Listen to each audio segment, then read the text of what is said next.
Hello friends, welcome to Trooper Junction. दोस्तों, बात करेंगे राजस्थान का स्थापत्य, मूर्ति शिल्प एवं चित्रशैली। देखो, ये है एनसीईआरटी की बुक, राजस्थान अध्ययन भाग 3। ठीक है, एनसीईआरटी। और दोस्तों, मैं नहीं मानता कि भाई इससे इम्पोर्टेंट मैटर आपको और कहीं से मिलेगा, क्योंकि दोस्तों ये ऑथेंटिक बुक है। और इसमें जो भी मैटर है, जो भी इसमें स्टडी मटेरियल इंक्लूड किया गया है, वो आपके कंपटीशन एग्जाम्स के लिए 100% कैसा होता है, कारगर सिद्ध होता है।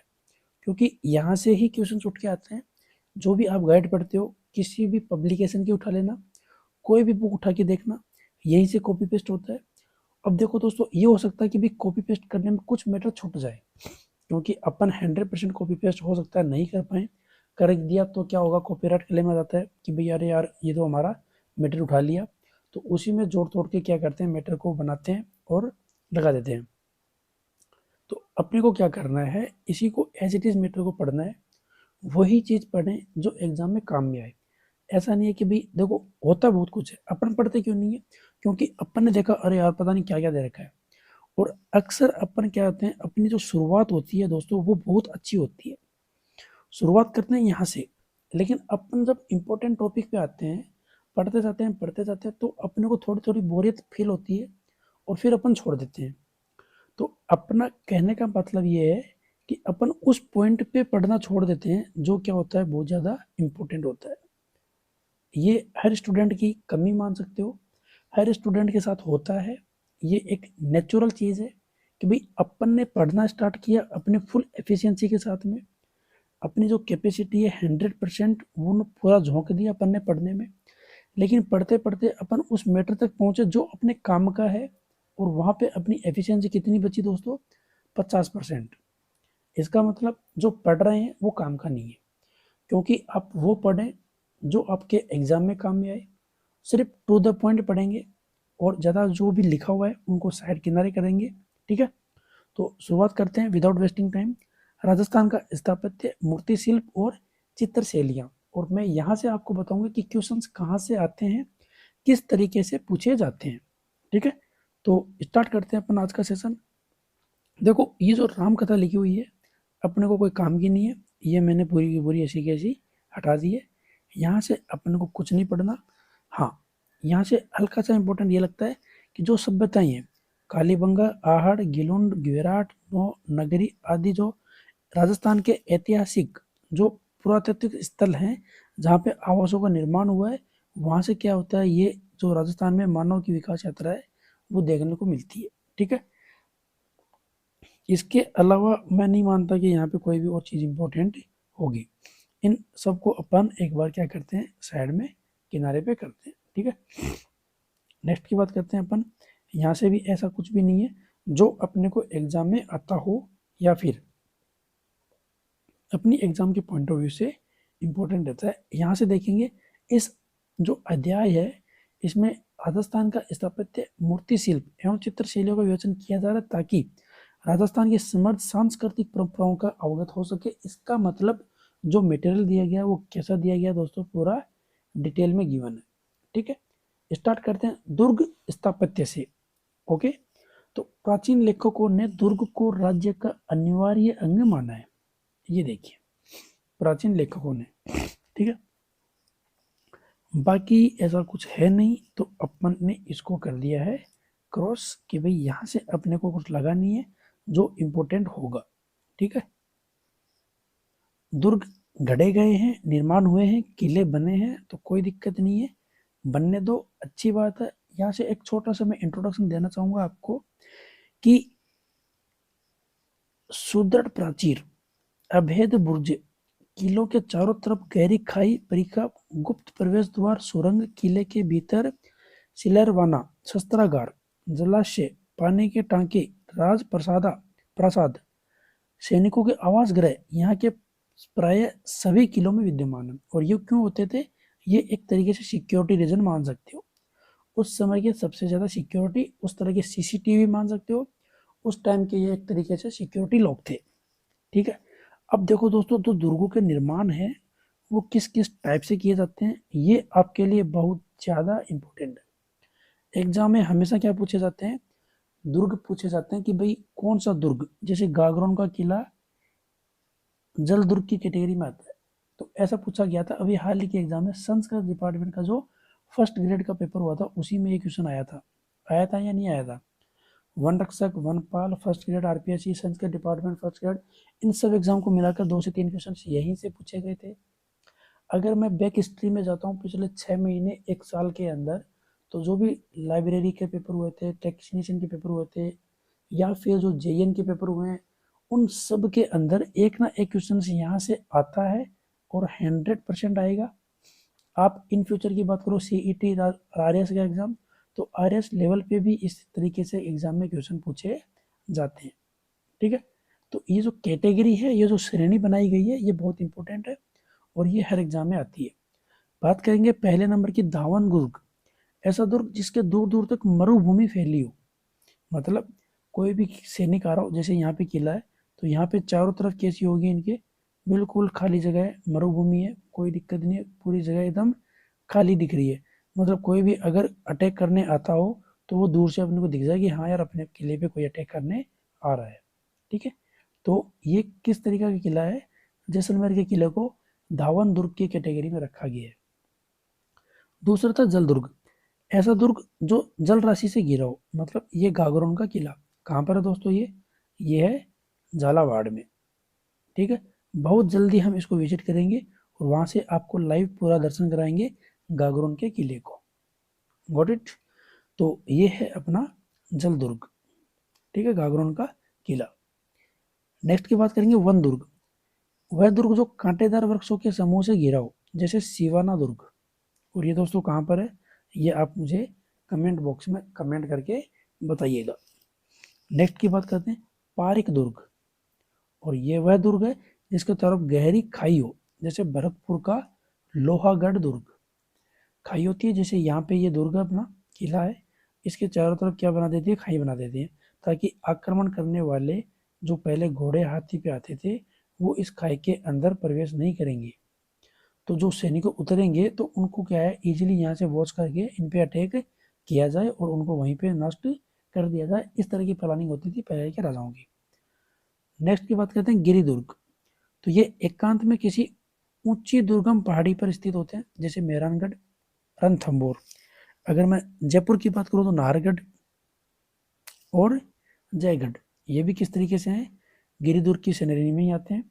ठीक है, तो ये एकांत किसी, जैसे आपने नाहरगढ़, तो लगभग मेरे को ऐसा नहीं लगता कि नाहरगढ़ किसी ने देखा नहीं हो।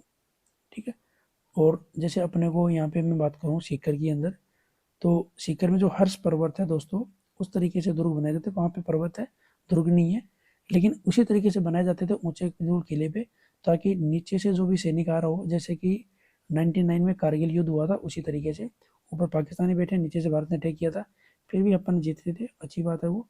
26 जुलाई को विजय दिवस मनाया जाता है इसी रूप में।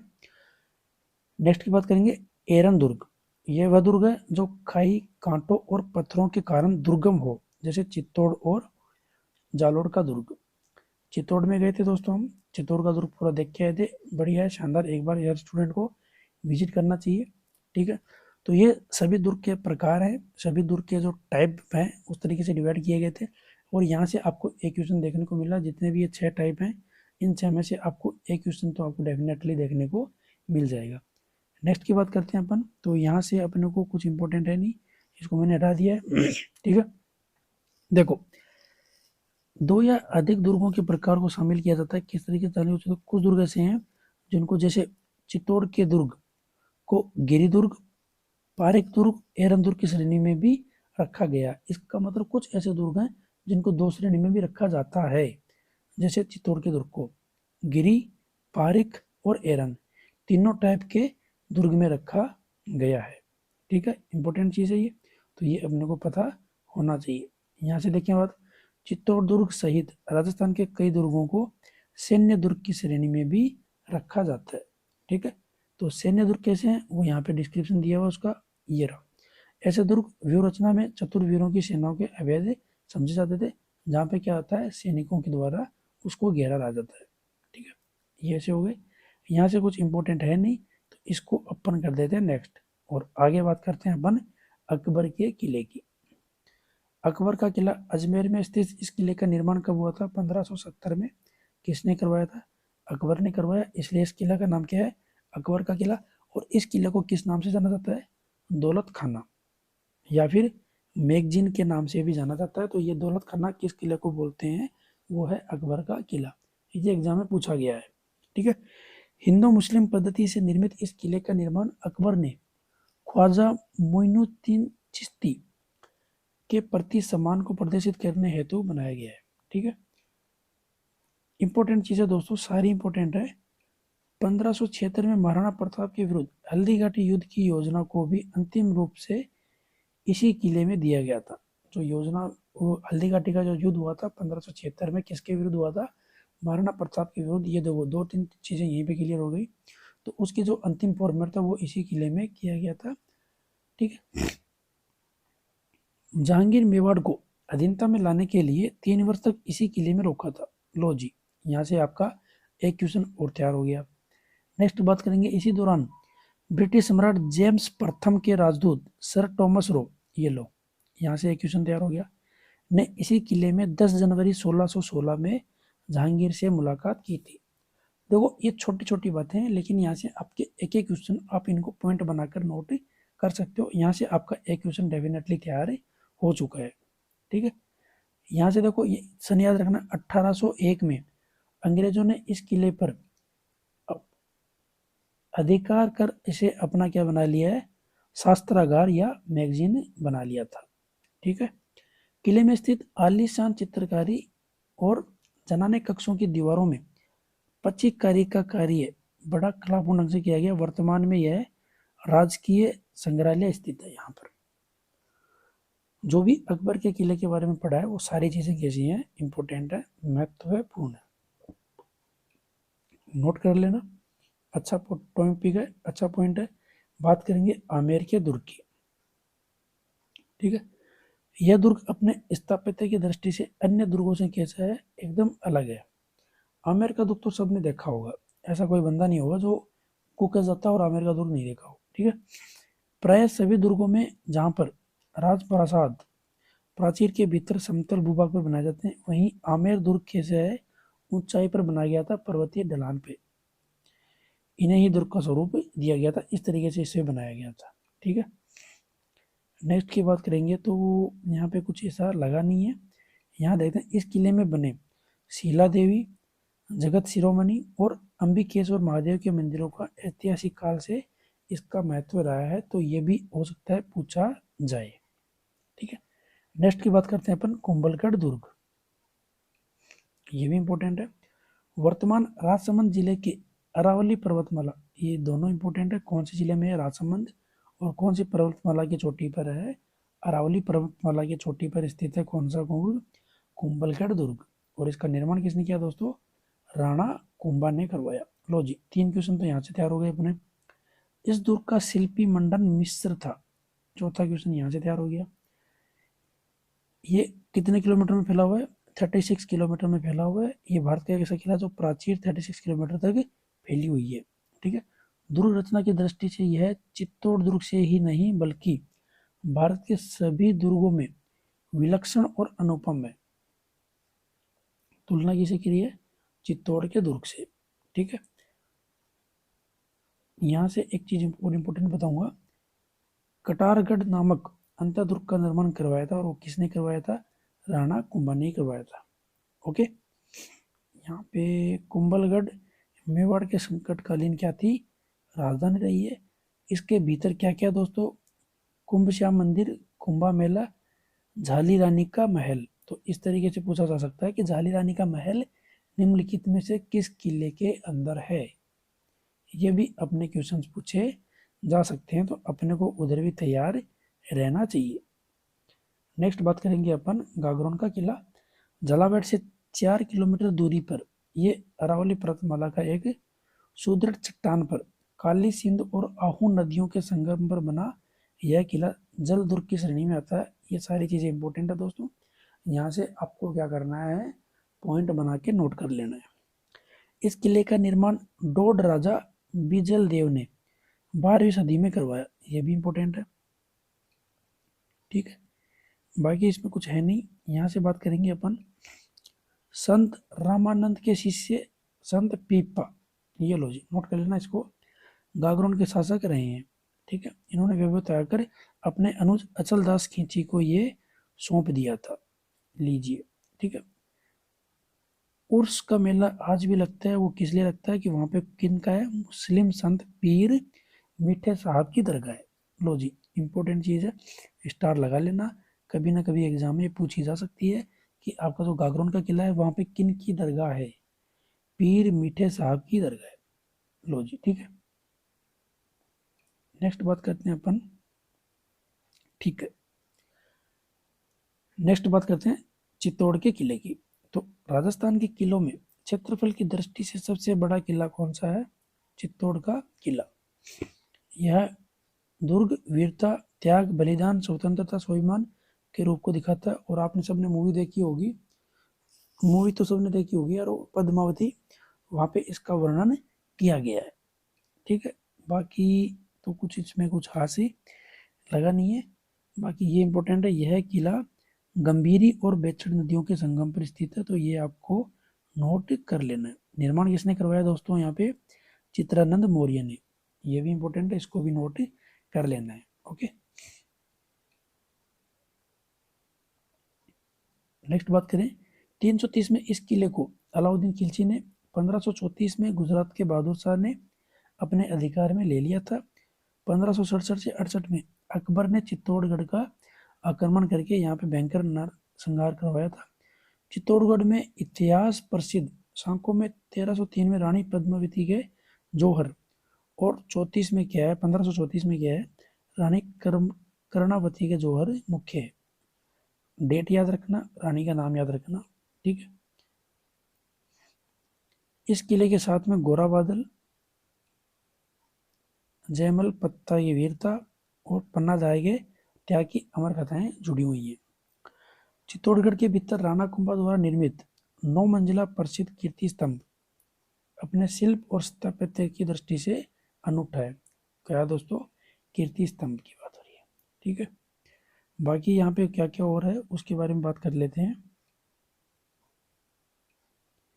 इस किले के भीतर निर्मित महलों और मंदिरों में रानी पद्मावती का महल, नवलखा भंडार, जैन कीर्ति स्तंभ 7 मंजिला है, कुंभश्याम मंदिर, समिधेश्वर मंदिर, मीरा मंदिर, कालिका माता मंदिर, श्रृंगार चवरी आदि क्या है, ये दर्शनीय स्थल है। ठीक है, नेक्स्ट बात करेंगे अपन जयगढ़। मध्ययुगीन भारत की प्रमुख सैनिक इमारतों में से एक जयगढ़ दुर्ग की खास बात है, इसमें तोपें ढालने का विशाल कारखाना था, जो शायद ही अन्य भारतीय दुर्ग में रहा हो। तो और एशिया की सबसे बड़ी विशाल तोप भी क्या है, ये देखिए, ये अगली लाइन में आ गई है। इस किले में रखी जयबान तोप एशिया की सबसे बड़ी तोप माना जाता है। ये लीजिए, ठीक है। और यहाँ पर अपने एक फोटो भी थी, अपने जो विजिट किया था, कुछ दिनों में अपन इसको लगा देंगे। जयगढ़ अपने विशाल पानी के टांकों के लिए भी जाना जाता है। ठीक है, इसके चारों तरफ ये बना हुआ है, ऐसा कुछ है। चलिए जी, नेक्स्ट करते हैं अपन। नेक्स्ट है दोस्तों जालोर का किला। सोनगिरी पहाड़ी पर स्थित यह किला सूखड़ी नदी के किनारे बना हुआ है। तो यहाँ से दो इंपोर्टेंट क्वेश्चन बनते हैं, कौन सी पहाड़ी पर स्थित है दोस्तों? सोनगिरी पहाड़ी पर। और कौन सी नदी के किनारे बसा हुआ है? सूखड़ी नदी के किनारे बसा हुआ है जालोर का किला। ठीक है, इसका नाम देखो दोस्तों, जावलीपुर, और किले का नाम सुवर्णगिरी पर मिलता है। इस किले का निर्माण प्रतिहारों द्वारा 8वीं सदी में करवाया गया था। ठीक है, इस किले पर परमार, चौहान, सोलंकियां, तुर्कों और राठौड़ों का समय समय पर आधिपत्य रहा है। किले के भीतर तोपखाना मस्जिद, जो पूर्व में क्या थी, परमार शासक भोज द्वारा निर्मित संस्कृत पाठशाला थी, वो बहुत ही आकर्षक है। ठीक है, अलाउद्दीन खिलजी से लड़ता हुआ वीरगति को प्राप्त हुआ कौन? कानड़ दे चौहान, 1305 से 1311। लीजिए जी, ये था अपना। अब बात करेंगे जूनागढ़ का किला। बीकानेर स्थित जूनागढ़ के किले का निर्माण राठौड़ शासक राय सिंह ने करवाया था। ठीक है, यहाँ पूर्व में स्थित पुराने किले के स्थान पर इस किले का निर्माण करवाने के कारण इसे क्या नाम दिया गया था? जूनागढ़ का किला। ओके, बाकी इसमें कुछ इतना खास लगा नहीं है। कुल्ले में कुल कितने हैं दोस्तों, यहाँ से बात करते हैं। ये कुल्ले में कुल 37 बुर्ज हैं जिनके ऊपर कभी भी तोपें रखी जाती थी। ठीक है, गंगा निवास जूनागढ़ का ऐसा हाल है जिसमें पत्थर की बनावट और उस पर उत्कीर्ण कृष्ण लीला दर्शनीय है। ठीक है, और यहाँ पे क्या क्या और है वो देख लेते हैं। फूल महल, गज मंदिर, अनूप महल, करण महल, लाल निवास, सरदार निवास इत्यादि क्रमों के ये प्रमुख वास्तु हैं। बात करेंगे जैसलमेर किले की। राजस्थान की स्वर्ण नगरी कहे जाने वाले, मतलब राजस्थान की स्वर्ण नगरी कौन सी है? जैसलमेर में त्रिकुट पहाड़ी पर पीले पत्थरों से निर्मित इस किले का नाम क्या है? सोनार का किला। मतलब या तो जैसलमेर का किला कह दो या सोनार का किला कह दो, एक ही बात है। सोनार का किला कहा जाता है इसलिए इसको क्या कहा जाता है? स्वर्ण नगरी भी कहा जाता है। इसका निर्माण 12वीं सदी में भाटी शासक राव जैसल ने करवाया। ठीक है, दूर से देखने पे ये देखिए, दूर से देखने पर यह किला पहाड़ी पर लंगर डाले एक जहाज का आभास करवाता है, ऐसा लगता है ये। ठीक है, दुर्ग के चारों ओर घाघरनुमा परकोटा बना हुआ है जिसे कमरकोट या पाडा कहा जाता है। इसे बनाने के लिए चूने का प्रयोग नहीं किया गया बल्कि कारीगर बड़े बड़े पीले पत्थरों को परस्पर जोड़कर इसको खड़ा किया गया है। 99 बुर्जों वाला यह किला मरुभूमि का महत्वपूर्ण किला है। सारी चीजें इंपॉर्टेंट है दोस्तों, याद रखना इसको। ठीक है, सौंदर्यीकरण आबू के देलवाड़ा जैन मंदिर के तुल्य, ये भी याद रखना। ये भी याद रखना जो मंदिर इसके अंदर है, जैन मंदिर पार्श्वनाथ और ऋषभदेव मंदिर अपने इसके अंदर प्राचीन में होते थे। जैसलमेर का किला 2.5 साके के लिए प्रसिद्ध है, इंपॉर्टेंट है, नोट कर लेना। पहला साका अलाउद्दीन खिलजी 1296 से 1316। दूसरा साका फिरोज तुगलक 1351 से 1388। और नेक्स्ट की बात करेंगे 1550 में कंधार के अमीर अली ने यहाँ के भाटी शासक लूण करण को विश्वासघात करके मार दिया था। ठीक है, तो यह घटना क्या कहलाती है? अर्ध साका कहलाती है, इसलिए क्या बोलते हैं इसको? 2.5 साके का बोलते हैं। ओके, नेक्स्ट की बात करेंगे तारागढ़। और ये तारागढ़ कहाँ पर है दोस्तों? ये है अजमेर में स्थित तारागढ़ को गढ़ बिठीली के नाम से भी जाना जाता है। किन्होंने बनाया? शासक चौहान शासक अजय राज 1105 से 1133 में। ठीक है, यहाँ की मान्यता यह है राणा सांगा के भाई कुंवर पृथ्वीराज ने इस किले के कुछ भाग बनवाकर अपनी पत्नी तारा के नाम पर इसका नाम तारागढ़ रख दिया गया। तो ये चीज़ें इंपॉर्टेंट है, यहाँ पे स्टार लगा लीजिए, नोट कर लेना इसको। 14 विशाल बुर्जें हैं इसके अंदर, अनेक जलाशय हैं और मुस्लिम संत मीरान साहब की दरगाह बनी हुई है। तो ये दरगाह इंपॉर्टेंट है, स्टार लगा लीजिए, नोट कर लेना इसको। नेक्स्ट बात करेंगे अपन तारागढ़, जो कि क्या है? बूंदी जिले के अंदर है।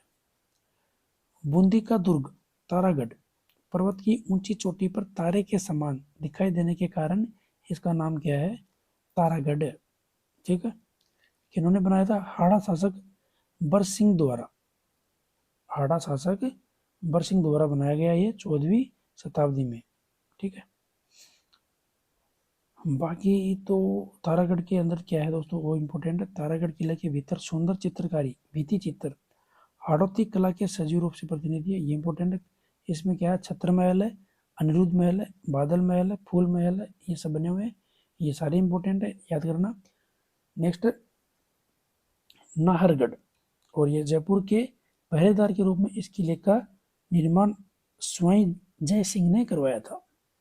इस किले को सुदर्शनगढ़ के नाम से भी जाना जाता है और ये बड़ा ही सुंदर है। यहाँ पे एक मूवी का भी, रंग दे बसंती मूवी अगर देखी होगी तो रंग दे बसंती की मूवी की शूटिंग भी हुई थी दोस्तों यहाँ पे। ठीक है,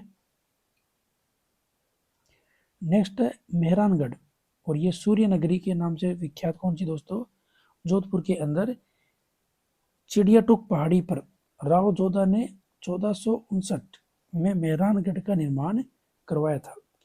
मयूर की आकृति में बने इस दुर्ग को मयूर ध्वज के नाम से भी जाना जाता है। तो ऐसा भी पूछ लिया जाता है कई बार कि मेहरानगढ़ को किस और नाम से जाना जाता है, या फिर मयूर ध्वज के नाम से कौन सा दुर्ग प्रसिद्ध है, कौन से दुर्ग को कहा जाता है। ठीक है, ये है यहाँ पे कुछ और बातें। तो यहाँ के अंदर क्या है दोस्तों, एक बात करते हैं। इस किले के स्थापत्यों में मोती महल, फतेह महल, जनाना महल, श्रृंगार चौकी, तख्त विलास, अजीत विलास, उम्मेद विलास इत्यादि के हैं प्रशंसनीय। इसमें स्थित महलों की नक्काशी, मेहराब, झरोखे, जालियों की बनावट हैरत अंगेज डालने वाली है। मतलब इनकी जो कलाकारी है वो बहुत ही विचित्र है। रणथंभौर दुर्ग, और ये कहाँ पर है दोस्तों, सवाई माधोपुर के निकट स्थित रणथंभौर में अरावली पर्वत की विषम आकृतियों वाली 7 पहाड़ियों से घिरा हुआ है। ठीक है, यह दुर्ग चारों ओर से घने जंगलों से घिरा हुआ है। इसकी किलेबंदी काफी सुदृढ़ है, इसलिए अबुल फजल ने इसे बख्तरबंद का किला कहा गया था। ये आरपीएससी द्वारा बहुत बार पूछा गया दोस्तों। आरपीएससी ने अपनी बहुत सारी एग्जाम में बहुत बार पूछा गया है कि बख्तरबंद के किला किसको कहा जाता है। इस तरीके से क्वेश्चंस के आंसर इसी तरह से क्वेश्चंस बनते हैं। ठीक है, और तो बाकी इसमें कुछ इम्पोर्टेंट लगा नहीं है। यहाँ देख लेते हैं अपन रणथंभौर किले के में बने हमीर महल, हमीर की कचहरी, सुपारी महल, बादल महल, 32 खंभों की छतरी, याद रखना दोस्तों, इंपॉर्टेंट है। जैन मंदिर और त्रिनेश गणेश मंदिर के हैं उल्लेखनीय। ठीक है, बात करेंगे लोहागढ़ की, और ये लोहागढ़ कहाँ है दोस्तों, राजस्थान के सिंह द्वार भरतपुर में जाट राजाओं की वीरता और शौर्य गाथाओं को अपने आंचल में समेटे लोहागढ़ का किला अजेता और सुंदर के लिए प्रसिद्ध है। किन्होंने बनवाया था, जाट शासक सूरजमल ने 1733 में इसे बनाया था। ठीक है, याद रखना इसको। बाकी इसमें कुछ ऐसा लगा नहीं। यहाँ पे बात करते हैं अपन, इस कलात्मक दरवाजे को महाराजा जवाहर सिंह 1765 में दिल्ली से विजय करके लाए थे। वो क्या है दोस्तों दरवाजा की खास बात, किले के प्रवेश द्वार पर अष्ट धातु निर्मित कलात्मक और मजबूत दरवाजा आज भी लोहागढ़ का लोहा मनवाता प्रतीत होता है। तो इसलिए इसको क्या नाम दिया है, लोहागढ़ का किला। ठीक है,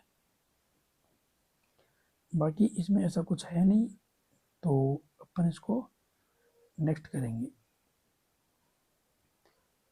ठीक है दोस्तों, तो ये थी अपनी कुछ दुर्ग से रिलेटेड बातें, दुर्ग से रिलेटेड सारी इंपॉर्टेंट टॉपिक। बात करेंगे मंदिर शिल्प की, वो करेंगे अपन अपनी नेक्स्ट क्लास में। ठीक है, तो अगली क्लास में पढ़ेंगे अपन नेक्स्ट क्लास में मंदिर शिल्प। तब तक के लिए थैंक यू, धन्यवाद।